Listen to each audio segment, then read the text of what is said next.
So you saved the deposit, you bought a property, you paid the stamp duty, you refurbished the property, and you've made a house their home, and then the tenant doesn't pay. What do you do about it?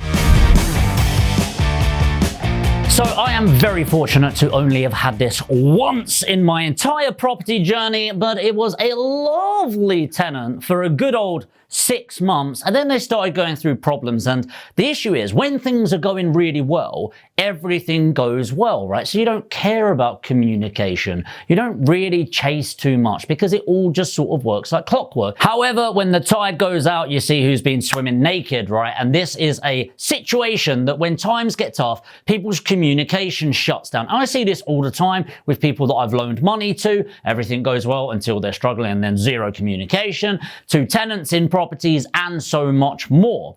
So we had this with a tenant. They stopped paying, and it took us 8 months to get the person out. Absolutely crazy, right? But these are the steps that we took. So the first thing is, before the tenant even goes in, number one, what sort of checks are you doing on them? Are you speaking to previous landlords? Are you checking their bank statements? Are you checking in with their job to make sure it's all legit? Kind of like somebody applying for a job. They hand in their CV. Are you doing reference checks? Are you actually checking in on them in the first place? And we all want to go, yeah, I definitely do. But do you really? Now, there's only a certain level that you can do. You know, you could do a credit check on them, see if they've got any court county judgments or any unpaid bills. The problem that I find with trying to get a reference from a landlord is, if it's their current landlord and they are a useless tenant, what would you do in that landlord situation? Somebody calls you and go, hey, about to take this tenant from you. Sorry about that. Just want to make sure they're a great tenant though, and they're an awful tenant. Do you go, they're amazing, the best tenant I've ever had, I am gutted to see them leave, but I understand he's moving on, blah, blah, blah, and you're thinking, thank fuck for that, get rid of them, right? Or do you go, actually, they haven't paid me for the last 6 months, they're absolutely useless, and then you put up with the tenant being in.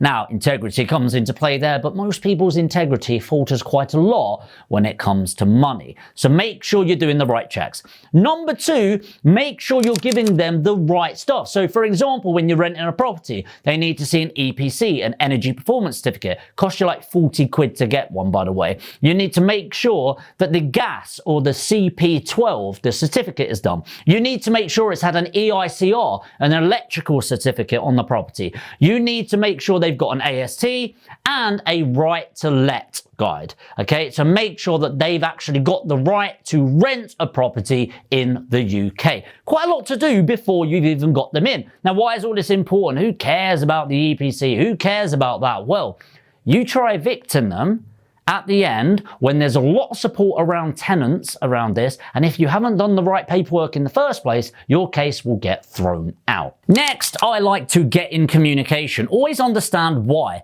So the reason I like this, maybe I'm a bit of a softie, but if somebody once was great and now they're not at something, I always think two things. Number one, what's the reason for that? Is it a reason that I can reverse? Is it a reason that I can play a part in turning this around? Also, I'm a big believer, if people can go from amazing to shocking, then they can go from shocking to amazing just as quick. So we have had people, and when I said we've had one, that's one we've had to evict. We've had loads of tenants that stop paying or pay it like 10 days later, stuff like that. But it's always a communication piece. And most of the time, a quick phone call, just letting them know you're here. Hey, what's the situation? Oh, I'm really sorry. I had this come out this month. I'm getting this next week. Is everything okay with that? Yeah, no worries. Just make sure you're calling me before.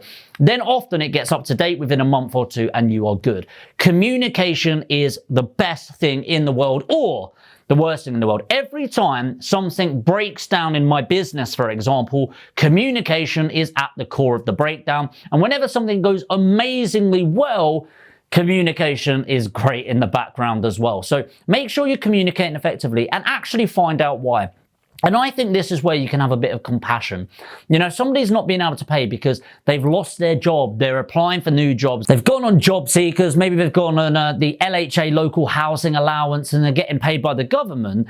That is not somebody that I would go, sorry, mate, off you go. It's like, geez, that happens. What would you do if you lost your job, if you got fired, made redundant, or you left, or whatever? You wouldn't expect that from a landlord or your mortgage company, right? So they would be in communication and treat them like human beings, not just a number. So let's say you've gone through all of that. You've tried your best to turn the situation around. The key here is to remove your emotions. Now, I know I've just said, treat them like a human being, be invested in that, and I absolutely should. However, if it gets to the point that I have done everything, the emotional Jamie, which I am definitely an emotional person, goes away and business Jamie comes out and I mean business, you are getting out of my property. Okay, and I will remove all emotions. It's gone now. You had your opportunity and we are going to remove this person unless there is a complete role reversal within them. So after trying to actually get this back, you want to send as much evidence as possible. And this is within the realms of what you have to do and the things that they don't tell you to do. So one thing I'll be doing is sending letters to them to remind them about it, friendly but getting firmer and firmer, and I would do that on recorded delivery. The reason that's important, I mean I will film posting the letter, or if I'm close to them, I will post it personally or get somebody to do it and film the date, etc. If not, send it recorded delivery that they sign for, so you know for a fact they have received it and you can bring that evidence to call down the line. Okay, at that point, you're going to start serving a section notice. So depending on the situation, whether it's they're damaging the property, they're not paying their rent or anything else, you will serve either a section 21 or a section 8 notice. Ideally, if they're in a situation, you would issue both. Okay, so it's not one or the other. You can issue both, but get specific advice from your letting agent on how to do that. If you don't have a letting agent, what are you doing? Now, all the way through this process, again, it's really important to manage your emotions. When times like this, they get stressful, you start doing things like, oh, do I really want to do property? Or what's the point? Blah, blah, blah. And it's really important to remove that emotion, understand it's a process. And not only that, an amazing learning experience. Yes, it does take time. And ideally, you've got a representative so it doesn't take any of your time. Yes, it does cost a bit of money, but this is a part of the learning experience. This is part of being a landlord from time to time, and it is very unlikely, by the way, worth saying that. But remove the emotions around it. And just remember that most of your money in the property is not actually made from the rent or the cash flow. Most of your money is made through the capital growth because of the huge demand for property in the UK. And when you realize that 80% of your wealth is going to come from the capital growth, you realize that the value of that property is nothing to do with the tenant and everything to do with the bricks and mortar and the land that it sits on. So that's the end to end. If you want to learn more about section 21s and section 8s, I've done videos on that. And if you want more on that, just let me know in the comments and I'll do videos specifically around them. The key to take away from this is, number one, don't get scared off. This is incredibly rare that it happens. On my own portfolio, that's only ever happened once. And for investor clients, it's happened once. And I want to be open. It has happened with one of our investors that we're helping build their portfolio. The difference is that is one out of hundreds and hundreds and hundreds and hundreds of properties where that's happened. And the great thing for them is that they had us to deal with it. And this is where your power team comes on, which is my number 2. Don't think of yourself as a landlord. Think of yourself as an investor so you can completely remove yourself from the process. With that in mind, by the way, if you're watching this and you've got 100 grand or more that you want to invest, then put APG in the comments below and one of my team will be in touch where we take care of everything for you so you can stop working hard for your money and get your money working hard for you. And we are an end-to-end portfolio building service so that if this ever does happen, we take care of all of the stress and make sure you're making money from day one.